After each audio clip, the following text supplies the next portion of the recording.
남자 월급 500만 원이 안 되면 결혼 못한다 라고 말한다면 내가 만약에 남자라면 나 같은 여자와 결혼할 수 있을까? 안녕하세요, 달그닥입니다. TV에서 결혼할 남자가 어느 정도 벌면 좋겠어요? 재력이 어느 정도 되어야 되는지? 라는 질문을 패널이나 당첨객 여성에게 하면 그 중에 한 명이 남자 월급이 최소 500만 원은 되어야 된다, 또는 연봉 1억 정도는 되었으면 좋겠다 하는 여성이 등장합니다. 여러분, 남녀의 문제를 넘어서 직장인들 입장에서 엄청 큰 돈이죠. 월 500, 연봉 1억이 네 집의 이름인가 싶어서 괜히 제가 울컥했거든요. 저도 직장생활 해본 입장으로서 그 돈이 정말 작은 돈이 아니거든요. 물론 그냥 연봉에 대한 개념 자체가 없는 사람들이 많아요. 직장생활을 아예 안 해봤거나 학생들의 경우에는 연봉 1억이어도 월 1000만 원이 안 된다는 단순한 산수조차도 모르는 사람이 많은 것 같아요. 1억을 단순히 12로만 나눠도 12달이잖아요, 1년에. 그 12로만 나눠도 1000만 원이 안 되고, 더욱이 세금 제하고 실수령액을 따져보면 월급 660만 원이 넘지 않아요. 그걸 모르는 거죠. 그럼 그 단순한 사실을 학생이고 사회생활 경험이 적은 사람만 모르냐? 또 그것도 아니에요. 보통 회사에 다니시는 분들도 서로 자기 연봉 외에는 다른 사람의 연봉은 모르거든요. 그게 회사에서 연봉에 대해서 비밀에 붙여놨기 때문에 비밀 보장 원칙에 따라서 다른 사람의 연봉을 알 수가 없거든요. 뉴스나 신문에서 직장인 50%는 소득이 200도 안 넘는다는 기사를 보면 그렇구나 이랬다가 또 다른 곳에서 한국 평균 소득 370만 원이라는 기사가 나면 또 그렇구나 이렇게 생각하시고 마는데요. 블라인드 앱 같은 곳에서 솔직히 연봉 한번 까보자며 정보 공유를 하기도 하는데, 그것도 관심 있는 사람들이나 타인의 연봉, 동종업계 타 회사 임금 수준 등을 보려는 사람들만 관심이 있을 뿐이에요. 잘 모르고 있는 사람이 태반입니다. 저 같은 경우에도 당장 제 옆자리에 직장 동료가 얼마 받는지도 몰랐거든요. 그러다 보니 TV에서 월 500 이런 거 나오면 그냥 잘 모르겠어서 별 생각 없이 500이요 이러는 거고, 연봉 1억 1억 이런 소리 들리니까 정말 순수하게 잘 몰라서 그러는 경우도 있을 거예요. 세금 제하고 실수령액이 500만 원이 되려면 월급은 610만 원 정도 받아야 돼요. 7,200만 원 이상의 연봉을 받아야 된다는 거죠. 12달로 계산하면. 고용노동부가 발표한 통계 자료를 보면 근로자의 평균 연봉이 3,634만 원이에요. 연봉 6,950만 원 이상이면 상위 10%, 8,808만 원 이상이면 상위 5%이고 연봉 1억 원 이상은 3.2%에 불과해요. 보세요, 여기서. 내 남자의 월급이 500만 원 이상이 돼야 된다고 얘기하는 여성분들은 상위 10%에 해당되는 남성분들을 만나고 싶으신 거예요.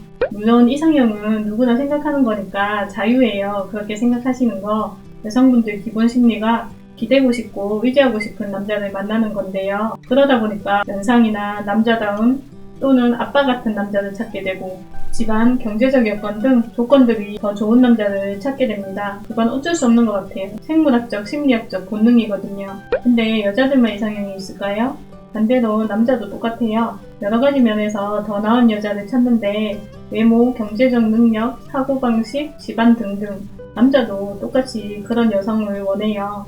한 사이트에서 남자들이 결혼 상대 1순위로 꼽는 여자들의 5가지 특징을 발표한 적이 있는데요. 첫 번째, 경제 감각이 있다. 두 번째, 낭비나 사치를 부리지 않는다. 세 번째, 규칙적인 생활을 한다. 네 번째, 항상 평정심을 유지한다. 다섯 번째, 지혜롭게 대화로 문제를 해결한다. 배우자를 만날 때 월 500, 연봉 1억 이렇게 조건을 우선적 하시는 여성분들, 남자들의 배우자 1순위 특징에 해당될 순 없어요. 아니, 솔직히 말해서 상위 10%를 원하는 이유 자체가 좋은 집, 좋은 차, 좋은 옷, 좋은 가방, 좋은 귀금속 등등 좋은 생활 여건 속에서 안정된 결혼 생활을 하고 싶어서잖아요. 근데 여러분, 이렇게 바라기 전에 여자들은 왜 남자들에게 받기만 해야 되나요? 결혼을 하는 순간 남자가 경제적 부담을 더 많이 지고 가는데 남녀평등을 원하는 지금 시기에 왜 여자가 500만 원 벌어서 훨씬 빠르게 안정적인 결혼 생활을 보내야겠다는 생각은 안 하는지 묻고 싶어요. 결혼해서 아이가 생기고 육아를 해야 하니 남자가 경제활동을 하고 여자는 육아를 담당한다? 맞아요. 맞습니다. 공감해요. 근데 그러려면 그렇게 각자 맡은 역할을 불평 불만 없이 서로 잘 조율해서 행복하게 가정을 꾸려나가면 된다고 생각합니다. 근데 보통 남편이 회사 회식은 빠짐없이 참석하고 늦게 들어오고 맨날 나만 독박 육아한다? 주말에 쉴 땐 나도 좀 쉬게 해주고 애들 좀 봐주지? 이렇게 바라고 계시잖아요. 대부분 사회생활 해보셔서 아시겠지만 직장에서 편히 일을 하는 게 아니에요. 각종 업무에 눈치에 하루가 어떻게 지나가는지 모를 만큼 바쁘게 움직여야 하는데요. 그렇게 힘들고 일하고 왔는데 집에서 서운해하고 잔소리하니까 남편분들도 마지못해서 지금 집에서 도와주실 수도 있어요. 물론 시간적 여유가 되고 체력적 여유도 돼서 말하지 않아도 알아서 협력해 주시면 더할 나위 없이 행복한 생활인데 대부분의 사람들이 이렇게 못하고 있는 게 현실이에요. 여자도 경제활동을 하기 때문에 같이 맞벌이 한다? 그러면 가사도 분담해서 함께 하시면 된다고 생각해요. 그렇지 않으면 가정에서도 남녀평등을 주장하면서 남자도 가사 분담을 해야 한다고 한쪽에만 일방적으로 희생을 강요하지 말고 우린 일방통행 관계가 아니잖아요. 서로 협력하고 의견 충돌이 생기면 조율해서 서로가 서로에게 부담을 덜어줘야 된다고 저는 생각하거든요. 근데 물론 이게 생각은 되는데 실천이 안 될 때가 많아요. 저도 그래요. 그래도 항상 이런 생각을 가지고 있어야 되는 것 같아요. 생각만 하고 실천을 못한다고 생각하지 말고 생각을 이렇게 가지고 있어야 나중에 조금씩이라도 변화가 온다고 생각합니다. 저는. 그리고 남성분들은 남자 월급 500, 연봉 1억? 이렇게 말하는 분들을 만나면 저거 머리 비었네, 미쳤네, 아무 생각 없네 이렇게 욕만 하지 마시고 두 가지를 기억해 주세요. 첫째는 이분 참 순수하시네. 그러면 내가 경제권을 가져야겠다. 이렇게 생각해 주시고 둘째는 한국 교육을 욕해 주세요. 옛날부터 무조건 좋은 대학 나와서 좋은 회사 다니라고 채찍질만 했지 우리가 살아가는데 최소 필요한 금액이 얼마고 어떤 방향으로 그 필요한 금액을 마련해야 되는지 똑바로 교육해주는 곳이 한 군데도 없었잖아요. 그냥 좋은 회사 취직해서 돈 많이 벌면 다 된다고 했죠. 그리고 그 사람들은 착하게 그 말을 따랐을 수도 있어요. 몇 명이지만요.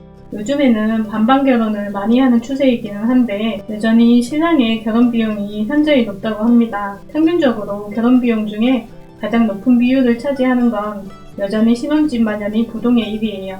결혼이 늦어지는 이유에 대해서 미혼층 59.5%, 기혼층 67.3%가 결혼 비용이 늘어서라고 답했는데요. 큰 부담이 되는 결혼 비용 때문에 결혼을 미루게 되는 현실입니다. 오늘의 결론은요. 여자분들 월 500, 연봉 1억은 상위 10%에 해당한다. 진정한 남녀평등을 원하면 여자도 상위 10%에 해당하고 누릴 것을 떳떳하게 누리자. 남자분들 남자 월급 500만원 이상이면 결혼 못한다라고 하는 여성과의 결혼은 조금 더 신중하게 생각해보세요. 아주 위험한 유형일 수 있습니다. 주위에 결혼 먼저 해서 10년, 20년 가정 꾸리고 있는 분들한테 물어보세요. 제가 생각하는 최적의 배우자는 서로가 서로에게 바라는 것이 많고 희생을 강요하고 서로 원하는 것만 얘기하는 사이가 아닌 의견 충돌이 생겼을 때 서로의 다름을 인정하고 서로 차이를 잘 조율하는 사람이다. 그것이 최적의 배우자인 것 같습니다. 오늘의 영상은 여기까지고요. 제 영상이 도움이 되셨다면 구독과 좋아요 꼭 눌러주세요. 클릭.